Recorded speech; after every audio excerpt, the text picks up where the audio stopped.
observasi awal, betul-betul merinci permasalahan apa yang terjadi di SD tersebut. Nah, jadi harus ada alasannya ya. Tetapi akan tidak tepat alasannya itu kalau misalnya karena SD ini dekat dengan rumah saya, itu bukan alasan ya. Itu bukan alasan yang tepat, melainkan itu hanya keinginan hati dari si peneliti. Nah, kalau bisa jangan ada seperti itu. Lalu ada lagi yang menyatakan karena peneliti sudah beberapa kali melakukan praktek mengajar di sekolah tersebut. Nah, itu juga bukan alasan. Ya, alasan yang tepat adalah karena masalahnya apa gitu loh. Nah, seperti itu.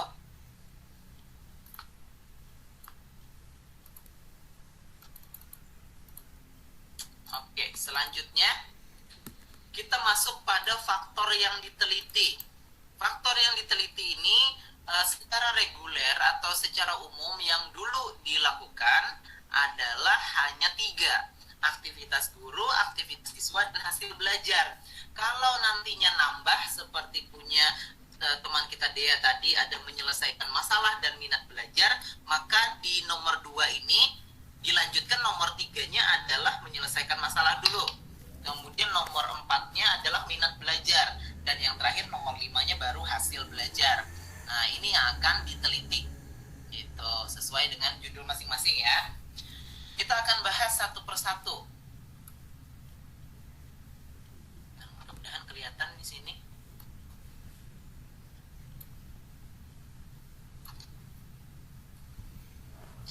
Baik, kita bahas yang pertama.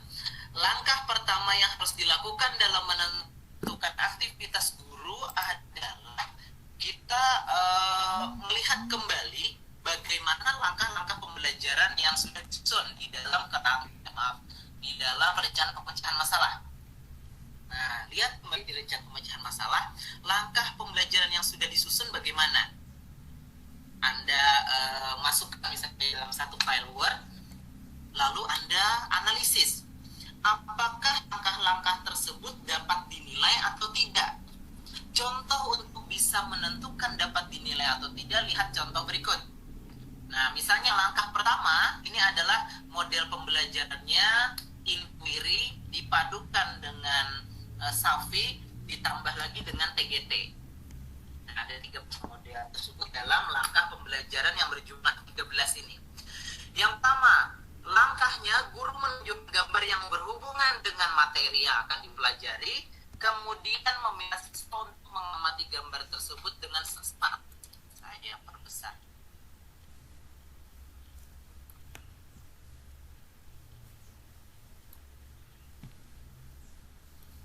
Oke, fokus pada langkah ini ya.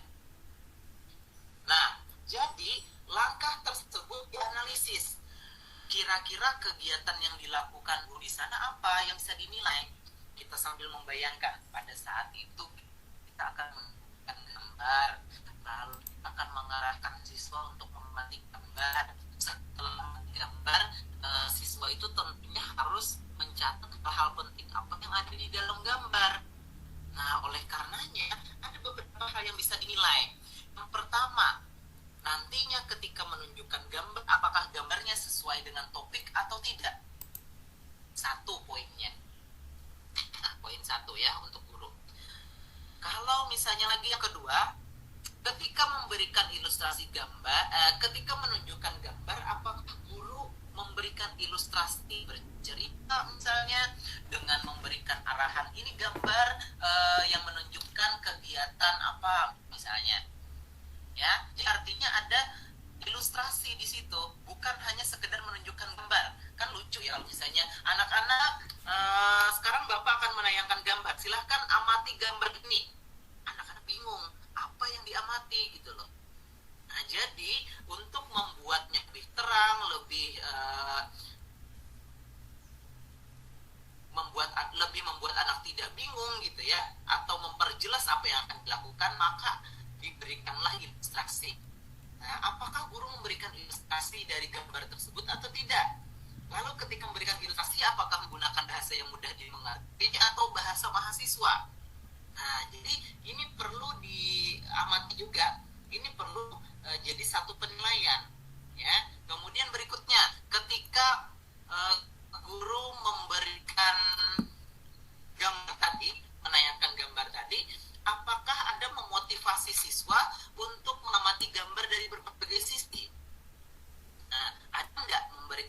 observasi. Karena anak itu kan anak sekolah dasar itu harus betul-betul diarahkan untuk mereka dapat mencapai hasil observasi yang baik. Nah, hasil pengamatan yang baik. Nah, oleh karenanya ada motivasinya di situ. Anak-anak, ayo lihat di sebelah kiri. Di sebelah kiri ini gambarnya ada apa di situ? Peristiwa apa gitu ya. Lalu kita lihat di sisi sebelah kanan. Ada apa lagi di situ? Mari catat. Nah, setelah mengarahkan anak untuk mengamati gambar, guru menyuruh anak untuk mencatat hal penting dan merumuskan pertanyaan apa yang bisa dimunculkan di dalam gambar. Karena kan ketika mengamati itu juga sekaligus untuk menanya, untuk memunculkan pertanyaan. Nah, seperti itulah yang harusnya dilakukan dalam menentukan aktivitas guru. Nah, Anda lihat langkah-langkah mana yang bisa dinilai. Ya, mudah-mudahan ini menjadi satu contoh yang bisa memberikan gambaran bagaimana cara menentukan aktivitas guru yang bisa dinilai dan tidak bisa dinilai, atau tidak perlu dinilai maksudnya. Nah, kita lihat contoh yang kedua, orientasi, membina suasana atau iklim pembelajaran yang responsif dengan tanya jawab.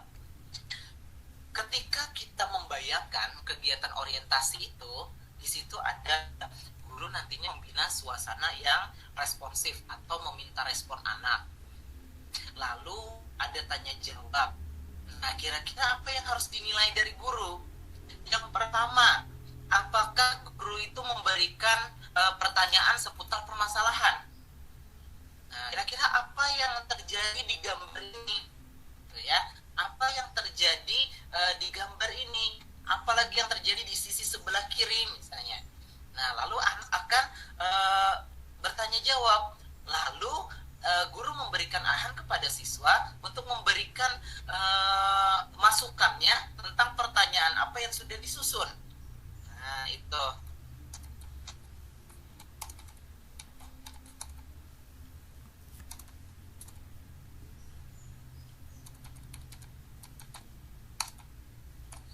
Setelah mengungkapkan pertanyaan, lalu yang akan menjawab pertanyaan siapa?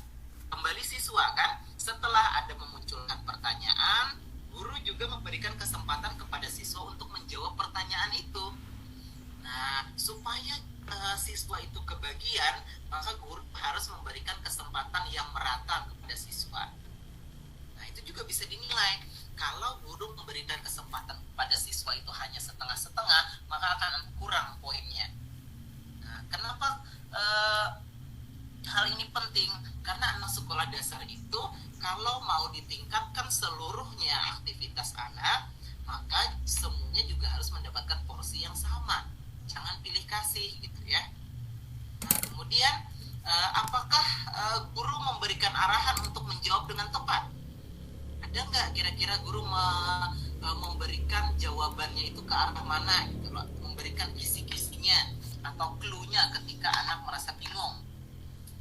Nah, jadi ada memberikan arahan kalau jawaban yang tepat itu bagaimana, sekaligus memverifikasi jawaban siswa dan klarifikasi apabila jawabannya belum tepat. Apakah hal ini dilakukan guru atau tidak? Nantinya ini akan menjadi penilaian. Nah, inilah dasar untuk membuat rubrik penilaian. Nah, nanti ya, kalau rubrik itu kita bicara lain lagi. Itu instruksi. Nanti berhubungan dengan dosen masing-masing.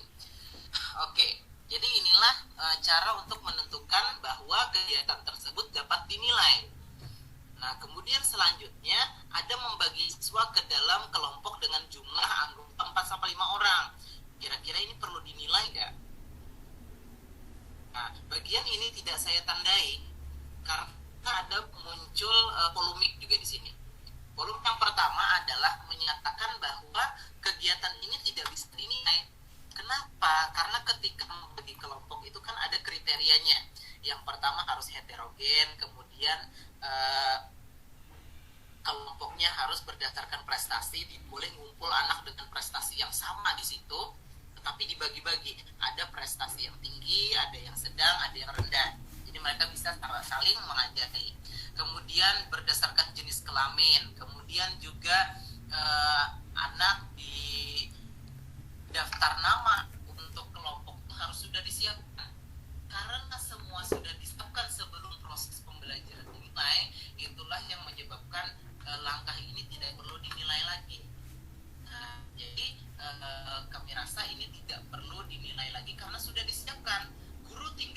memanggil nama anak lalu menempatkan siswa dalam kelompoknya. Nah, seperti itu, tinggal mengatur tempat duduknya saja. Lalu ada lagi yang berpendapat bahwa kegiatan ini harusnya dinilai gitu loh. Dinilainya apa? Nah, dinilainya yang pertama, apakah kelompok yang dibagi itu heterogen atau tidak? Berdasarkan prestasi atau tidak? Kemudian apakah ketika guru bagikan kelompok itu, guru memberikan arahan kepada anak untuk cepat membentuk kelompok atau tidak? Nah, kemudian apakah guru sudah mengatur tempat duduk anak atau belum? Nah, itu mungkin yang menjadi dasar bagi mereka yang berpendapat bahwa kegiatan ini harus dinilai. Ya, seperti itu ya. Jadi ada hal-hal yang bisa dinilai, ada yang tidak, ada juga yang mengandung polemik.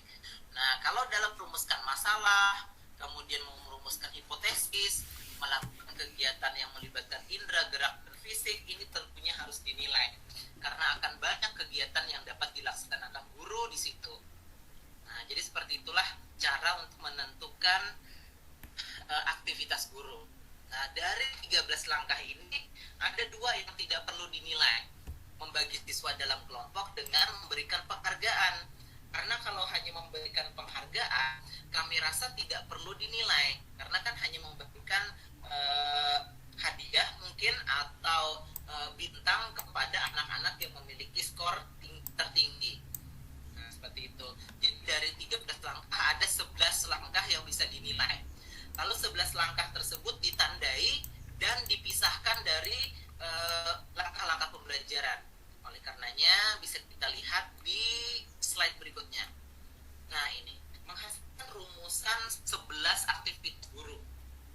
Kalimatnya pun sudah berubah menjadi aktivitas guru menunjukkan gambar yang berhubungan dengan materi, kemudian aktivitas guru melakukan kegiatan orientasi, aktivitas guru membimbing siswa merumuskan masalah, aktivitas guru membimbing siswa merumuskan hipotesis, dan seterusnya.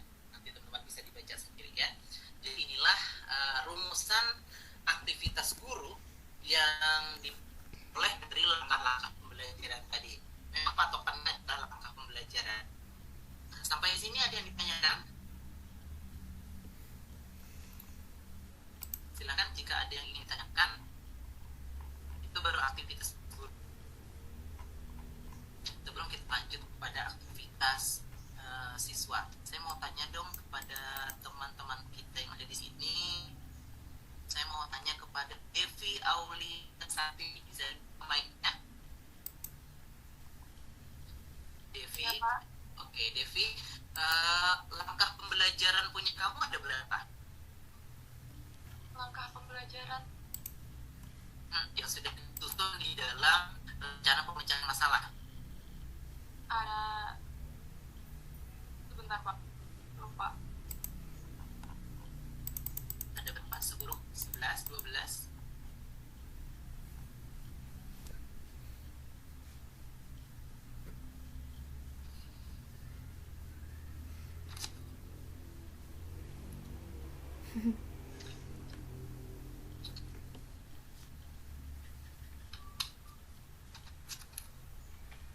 Kamu Devi?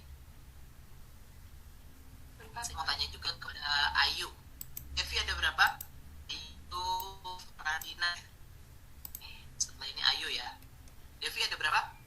Belum ketemu Pak. Oke, silakan dicari dulu. Ayu, bisa dibuka mic-nya Ayu? Maaf Pak, lagi filenya di rumah, saya nggak di rumah. Oh gitu. Saya kira semuanya ada di rumah karena harus stay at home gitu ya.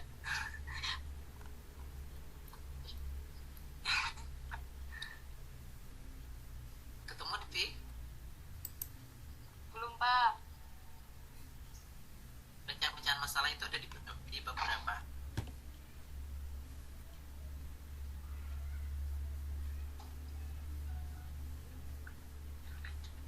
Mungkin teman kita yang lain, Afwan Ridani.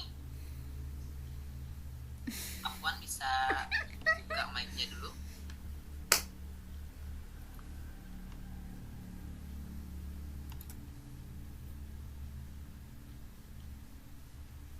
Ridani, bisa dengar saya?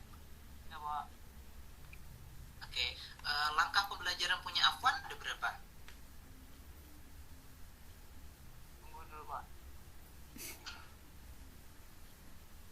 Ketemu Devi?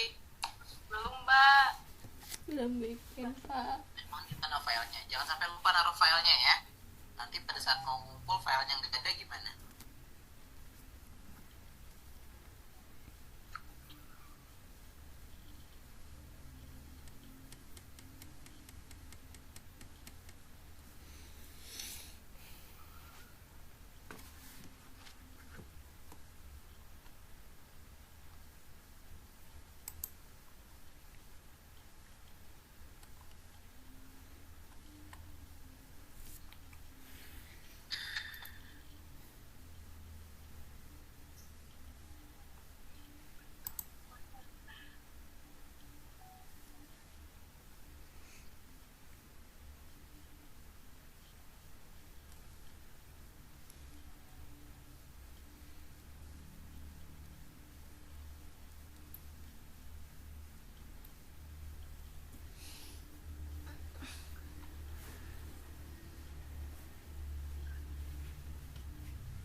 Oke, ada berapa Devi?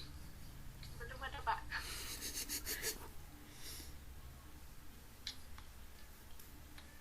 Saya rasa bab 1 semua udah selesai.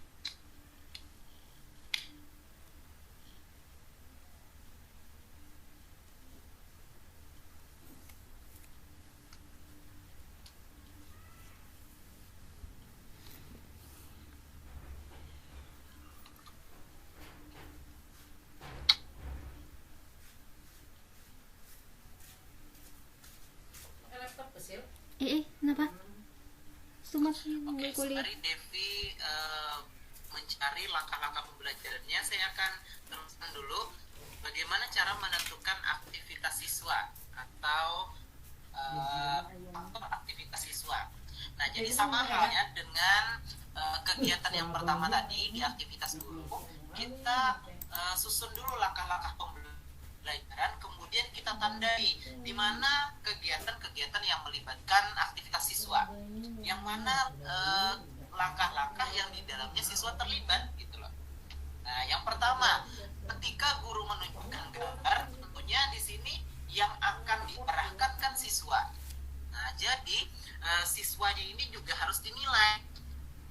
Nah, pada saat itu apa yang dinilai? Ketika guru menunjukkan gambar, guru kan akan memberikan arahan kepada siswa untuk mengamati gambar tersebut. Kira-kira ada nggak siswa nantinya yang malah asik sendiri dengan pekerjaannya gitu loh. Mereka kan seharusnya mengamati gambar dari berbagai sisi, atau mengikuti arahan guru. Jadi ini harus dinilai. Jadi nanti kan akan ketahuan mana siswa yang perhatiannya tidak terpusat, mana yang siswa memiliki tingkat perhatian yang tinggi kepada guru. Nah, kemudian selain perhatian, di situ juga ketika guru memberikan arahan, itu apakah mereka langsung mengerjakan atau tidak? Nah, apakah kira-kira guru tadi kan memberikan kesempatan kepada siswa untuk mencatat hal-hal penting yang ada di dalam gambar. Nah, apakah mereka melakukan itu atau tidak? Jadi nanti di dalam langkah ini, apakah siswanya mencatat hal-hal penting dalam gambar atau tidak? Nah, jadi itu adalah satu pertimbangan untuk menentukan apakah langkah ini dimasukkan dalam penilaian aktivitas siswa atau tidak. Nah, kemudian orientasi, membina suasana iklim pembelajaran yang responsif dengan tanya jawab. Pelaku yang akan diajak tanya jawab siswa. Otomatis hal ini juga harus dinilai karena siswa yang akan berperan penting untuk memberikan pertanyaan, menjawab pertanyaan, dan memberikan tanggapan terhadap pertanyaan-pertanyaan dari teman-temannya. Atau jawaban dari temannya, nanti mengoreksi jawaban yang diberikan oleh teman yang lain. Nah, jadi itu juga harus dinilai. Kemudian ada kegiatan yang sejenis yang dapat kita gabungkan bukan? Nah, coba dilihat di langkah yang keempat dan lima. Merumuskan masalah membawa siswa pada suatu persoalan yang mengandung teka-teki, kemudian merumuskan hipotesis. Di dalam kegiatan ini saya gabungkan karena hal yang diamati itu sama. Kan nantinya yang diamati adalah partisipasi siswa untuk memberikan tanggapan apa permasalahan yang terjadi dan memberikan tanggapan apa hipotesis dari permasalahan tersebut. Nah, lalu guru akan memberikan kesempatan kepada siswa untuk menentukan solusinya. Nah, di hipotesis juga memberikan kesempatan kepada siswa, kira-kira kalau solusi itu diterapkan apa yang terjadi. Nah, sama ya, tanggapan siswa mengenai permasalahan dan hipotesis. Nah, lalu apakah mereka saling membantu di dalam kelompok? Lalu apakah mereka di dalam kelompok tersebut memiliki tanggung jawab masing-masing atau mengerjakan tanggung jawabnya masing-masing? Nah, jadi ini yang bisa dinilai dalam kegiatan merumuskan permasalahan. Lalu, apakah masalah yang dirumuskan itu sudah tepat atau belum? Logis atau tidak? Nah, lalu hipotesisnya tepat atau tidak? Sehingga dua langkah ini bisa digabungkan untuk aktivitas siswa. Nah, seperti itu. Kalau mau dipisah gimana? Tahu silahkan. Kalau mau dipisah ya, boleh saja. Tapi nanti yang diamati itu harus betul-betul selektif. Karena kan antara merumuskan masalah dengan merumuskan hipotesis itu selang waktunya tidak lama gitu. Jadi bisa digabungkan. Nah, lalu ada kegiatan yang sejenis lagi. Ada kegiatan yang melibatkan indera, gerak, dan fisik, lalu melibatkan penglihatan. Di sini kegiatannya sejenis karena masih dalam satu rangkaian kegiatan.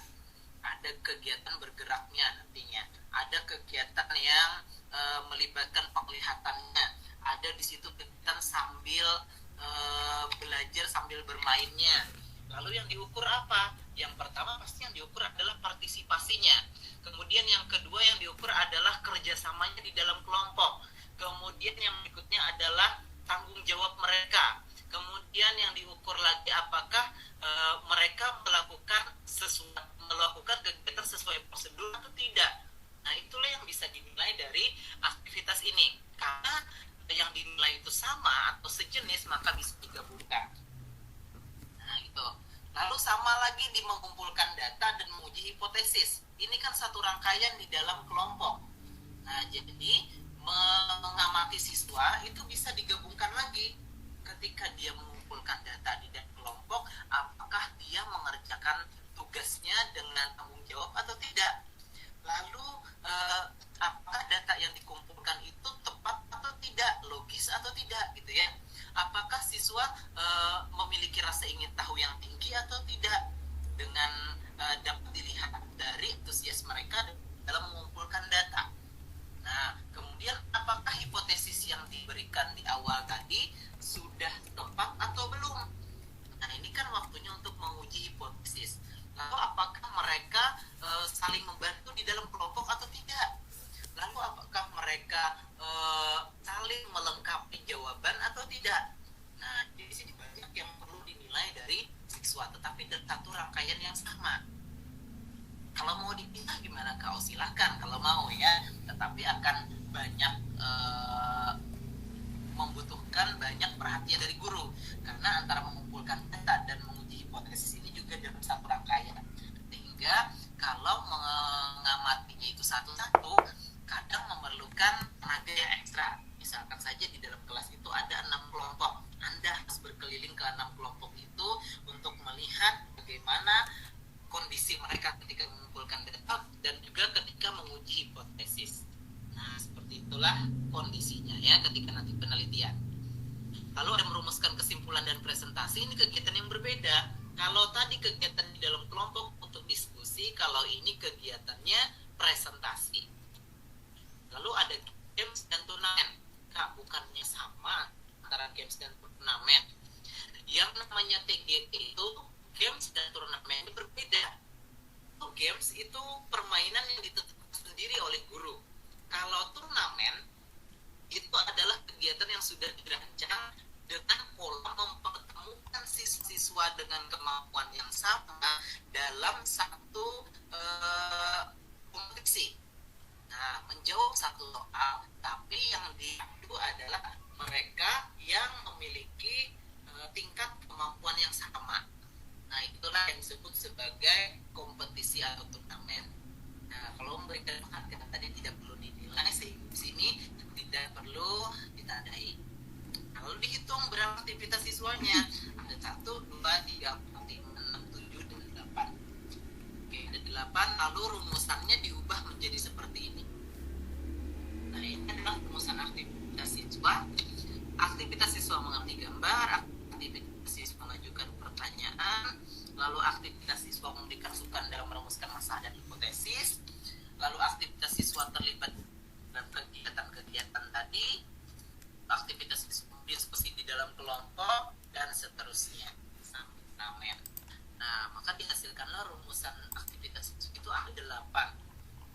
Nah, kenapa beda antara aktivitas guru dan aktivitas siswa jumlahnya? Oh, tidak apa, sesuai dengan kondisi tadi. Kalau mau samakan juga nggak apa-apa, tetap dipertimbangkan karena yang mengobservasi hanya satu orang. Saya rasa akan sangat banyak yang dilakukan kalau aspek ini juga banyak. Nah, seperti itu. Jadi bisa dikerucutkan seperti tadi, gabung-gabung. Belum lagi nambah rumusan untuk memecahkan masalah. Kemudian ada rumusan untuk melihat bagaimana minat belajar anak. Nah, itu juga harus dirumuskan dengan cara mencari indikator dari menyelesaikan masalah dan indikator dari minat belajar. Itulah yang akan diamati dalam proses pembelajaran. Oke, kita sampai pada rumusan aktivitas guru dan aktivitas siswa atau masuk pada faktor yang diteliti. Sampai di sini ada yang ditanyakan? Izin bertanya, Pak. Silakan dibuka mic-nya jika ada yang ditanyakan. Oke, silakan. Dengan siapa? Dea, Pak. Dea? Silakan, Dea. Berarti Pak yang untuk rumusan aktivitas guru dan rumusan aktivitas siswa itu adalah penjabaran dari rancangan penyelesaian masalah yang ada di bab 1 itu, yang langkah-langkahnya itu. Kurang jelas, bisa diulangi, Dea? Yang aktivitas siswa dan aktivitas guru itu adalah penjabaran dari rancangan penyelesaian masalah yang ada di bab 1 itu, langkah-langkahnya kah, Pak? Oh, jadi untuk rumusan aktivitas guru dan aktivitas siswa ini merupakan faktor yang akan diteliti. Nah, tadi kan kita tujuan TTK itu adalah untuk memperbaiki kualitas pembelajaran. Gimana bisa kita mengukur kualitas pembelajarannya berhasil kalau tidak ada cara mengukurnya? Nah, cara mengukurnya adalah dengan melihat langkah-langkah pembelajaran yang akan dilaksanakan oleh guru dan dilakukan oleh siswa. Itulah yang akan menjadi patokan, karena sebetulnya langkah pembelajaran itu adalah solusi dari permasalahan kualitas pembelajaran tadi. Tapi untuk mengukur kualitas pembelajaran itu perlu ada yang namanya hal-hal yang akan diamati atau observasinya. Nah, oleh karenanya dibuatlah satu indikator observasi dari langkah-langkah pembelajaran, yang mana yang bisa dilakukan oleh guru, yang mana yang dilakukan oleh siswa. Nah, seperti itu. Kira-kira tidak ada gambaran kayak gitu. Jadi ini untuk mengukurnya ya. Nah, jadi kalau ditanya fungsinya untuk apa? Untuk mengukur ketercapaian pelaksanaan pembelajaran, ketercapaian dari langkah-langkah pembelajaran itu. Karena langkah pembelajaran ini merupakan solusi untuk permasalahan yang Anda hadapi.